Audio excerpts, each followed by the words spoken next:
As the recall race kicks into high gear, the candidates hitting the campaign trail on this Labor Day. Good evening, I'm Alan Martin. And I'm Elizabeth Cook. The governor and several of his opponents were in Southern California today. CBS reporter Joy Benedict live outside an early voting center in Los Angeles. Joy? That's right, guys. I mean, it's not a long ballot, right? There's only 2 questions on it. Should the governor be recalled? And if so, who should succeed him? But there are 46 people wanting to replace the governor, and that means a whole lot of politicians on parade asking for your vote. You are being betrayed. You are being used.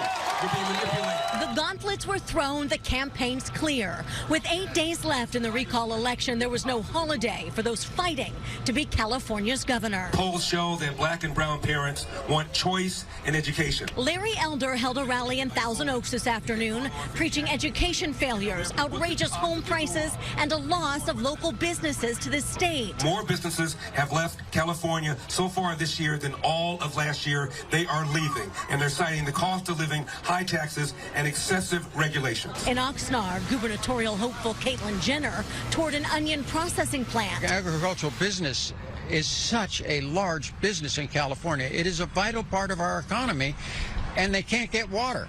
Or the water that they do get is so ridiculously expensive that they can't make any profit on their farms. Jenner says we have to make more above-ground storage facilities and make better use of the water that we do have. About 70% of the water in California goes out to sea. That has to stop. And State Assemblyman Kevin Kiley was in Glendora on his campaign tour, also talking about the need for change. Everywhere I go, I'm feeling the sense of hope and optimism that we can finally turn the page on this era of decline and failure in California and get to the point where we can start leading the nation in the right ways again. But of course, the person who is governor of the state of California isn't handing over the office. Governor Gavin Newsom was in the Crenshaw district. 8 days. Let's turn out this voice. He was on the attack, speaking out against not only those wanting his office, but the Republican Party, and asking voters to see that this recall isn't just an attack on him, but all Democrats. A Republican-backed recall, backed by the RNC themselves. We said the most important election in our lifetime is defeating Donald Trump, and we did that, but we didn't defeat Trumpism. Now, there have been 54 previous attempts to try and recall a governor in the state of California since the option became available all the way back in 1911. Since then, it has only happened one time, of course, in 2003. Guys. All right, Joy Benedict live for us in Los Angeles. Thank you, Joy. And joining us now is USF political science professor James Taylor. Professor, thanks for joining us. Always good to talk to you. Thank you. First of all, a couple of the recent polls showing that Governor Newsom is kind of moving the needle in his favor. What's resonating now with likely voters that maybe wasn't resonating about maybe 2 months ago even? Fear. I think on one part of Democrats statewide. They've closed the gap by 20 points in about 3 weeks. Gavin Newsom's raised $70 million compared to $5 million for the recall effort. He's out spending in radio and TV statewide, and this is a big state that costs a lot.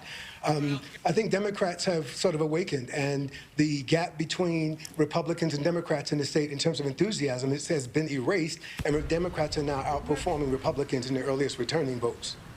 You know, there's this theory I've heard polls may be missing some of the passion or people's anger, actually, with the governor's handling of COVID, his whole thing of going out to dinner when others couldn't, which for a lot of voters would get them to vote for the recall and put someone else in charge of Sacramento. Do you buy into that theory? No, I think the polls, there are a number of polls statewide, nationally, that are clear, and they've all showed the trend of the past 2 weeks. Everything is in Gavin Newsom's favor. Nothing is going against Gavin Newsom at present. He and the Democrats need to continue to act like they're losing, though, and press to the end. Larry Elder was doing okay for a moment. The Democrat Safford was doing okay for a moment, the YouTuber.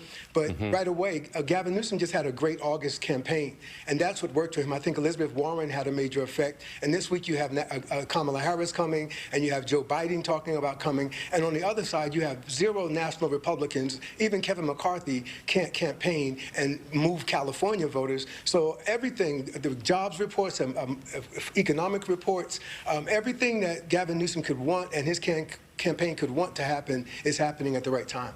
Let's talk about the challengers. When Gray Davis was recalled, 03 voters, disgruntled challenger, certainly Arnold Schwarzenegger had that star power. What's keeping any one of these challengers from really taking a commanding lead here? Name recognition, I think the lampoonish nature of it, the disruptive nature of it. 70% of Californians want to reform the entire system because it's being abused in this state and in about 20 other states.